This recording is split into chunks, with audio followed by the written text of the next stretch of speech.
নমস্কার বন্ধুরা, চম্পাস কিচেনে সবাইকে স্বাগত জানাই। সম্পূর্ণ ঘরোয়া পদ্ধতিতে তৈরি করা আজকের রেসিপি হচ্ছে মাছের মাথা দিয়ে শিমের বীজের ডাল। শীতের শেষে কাঁচা শিমের বীজ দিয়ে এই রান্নাটা আমি কি করে করি, চলো তার রেসিপিটা চটপট দেখে নেওয়া যাক।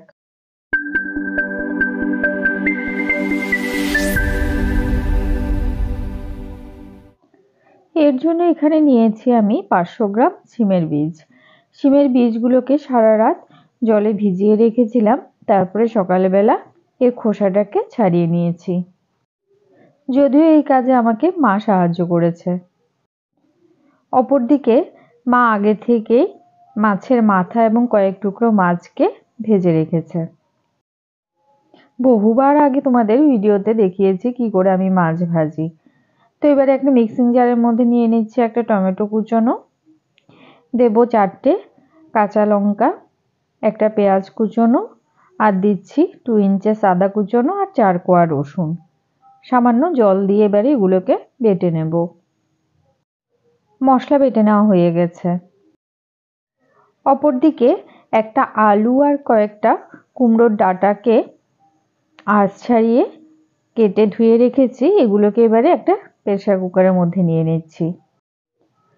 কুমড়োর ডাঁটা, আলু আর শিমের বীজ একসাথে দিয়ে এর মধ্যে মোটামুটি 1.5 কাপের মতো জল দেব। খোসা ছাড়িয়ে রাখা শিমের বীজগুলো দিয়ে দিচ্ছি 1.5 কাপ জল। ডাঁটা আর আলুগুলো যেন ডুবে থাকে সে বুঝে জলটা দেবে। 2 টিস্পুন নুন দিয়ে দিলাম আর দেব 1 টিস্পুন হলুদ গুঁড়ো। কুকারের ঢাকাটা বন্ধ করে দিচ্ছি।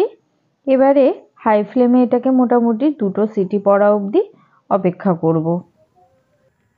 শিমের বীজ সেদ্ধ হতে কিন্তু খুব একটা বেশি সময় লাগবে না, তাই 2টো সিটি পড়ার পরেই আমি গ্যাসের আঁচটা অফ করে দিচ্ছি। তারপরে সাথে সাথেই একটুখানি জল দিয়ে কুকারের গ্যাসটা সম্পূর্ণ রিলিজ করে নেব। নিজে থেকে যদি কুকারটাকে ঠান্ডা হতে দাও তাহলে দেখবে শিমের বীজ পুরো গলে গেছে, তখন আবার খেতে ভালো লাগবে না ততটা। তাই আমি ডাল সেদ্ধ হবে তবে একদম গলে যাবে না, এই অবস্থাতে এগুলোকে সেদ্ধ করে নিচ্ছি।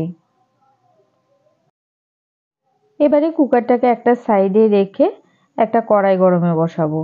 মাছ ভাজার যেটুকুনি তেল আছে ওই তেলে এবারে দিয়ে দিচ্ছি 2টো শুকনো লঙ্কা, একই সাথে একটা তেজপাতা দিলাম, দিচ্ছি 1/2 টিস্পুন গোটা জিরে, টমেটো, আদা, পেঁয়াজ, রসুনের পেস্টটা দিয়ে দিলাম। বাটিটা ধুয়ে সামান্য জল দিয়ে এবারে মশলাটা কষাবো। 1 টিস্পুন করে জিরে গুঁড়ো আর ধনে গুঁড়ো আর কাশ্মীরি লঙ্কা গুঁড়ো দিয়েছি। 1/2 টিস্পুন চিনি দিলাম। সামান্য চিনি দিলে টমেটোর টক ভাবটা ব্যালেন্স হবে। 1/2 টিস্পুন হলুদ গুঁড়ো দিয়েছি। সমস্ত কিছুকে ভালো করে মিশিয়ে গ্যাসের আঁচটা মিডিয়াম টু লোতে রেখে মশলাটাকে কষিয়ে নেব। মশলা সম্পূর্ণ জল শুকিয়ে গেছে। এবারে এর মধ্যে সেদ্ধ করে রাখা ডাল সমেত কুমড়োর ডাঁটা আর আলুগুলো দিয়ে দিলাম। ঝোলের সাথে সবকিছু ভালো করে মিশিয়ে গ্যাসের আঁচটা হাইতে করে দেব। আমাদের চ্যানেল চম্পাস কিচেনের রেসিপিগুলো যদি তোমাদের ভালো লাগে তাহলে অবশ্যই চ্যানেলটাকে সাবস্ক্রাইব করে নেবে এবং পাশে থাকা বেল আইকনটাকে প্রেস করে দেবে। এতে করে যখনই আমি নতুন ভিডিও আপলোড করব সাথে সাথে এর নোটিফিকেশান তোমাদের কাছে পৌঁছে যাবে। কথা বলতে বলতে এদিকে ঝোল ফুটে উঠেছে। এবারে ভেজে রাখা মাছের মাথা সমেত মাছগুলো দিয়ে দিলাম। সবকিছু ভালো করে মিশিয়ে গ্যাসের আঁচটা হাইতে করে আরেকটুখানি ফুটিয়ে নেব। ডাল যেহেতু আগে থেকেই সেদ্ধ করে নিয়েছি তাই রান্নাটা হতে কিন্তু আর খুব একটা বেশি সময় লাগবে না, মোটামুটি 5-6 মিনিটের মতো ফুটিয়ে নিলেই হয়ে যাবে। সবার লাস্টে উপর থেকে 1/2 টিস্পুন গরম মশলা গুঁড়ো ছড়িয়ে দিলাম। দেখো শিমের বীজগুলো সেদ্ধ হয়েছে তবে গোটা গোটাই রয়েছে আর ডালের উপরে খুব সুন্দর করে তেলও ভেসে উঠেছে। এই সময় আমি গ্যাসের আঁচটা অফ করে দিচ্ছি।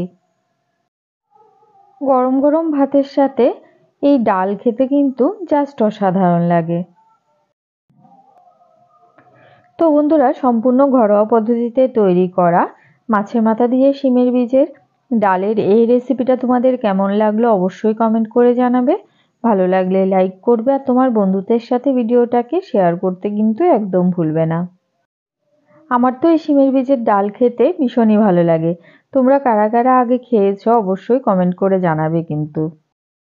আর যারা এখনো অবধি শিমের বীজের ডাল ট্রাই করে দেখোনি, একবার ট্রাই করে দেখতে পারো, খেতে কিন্তু অসম্ভব ভালো হয়।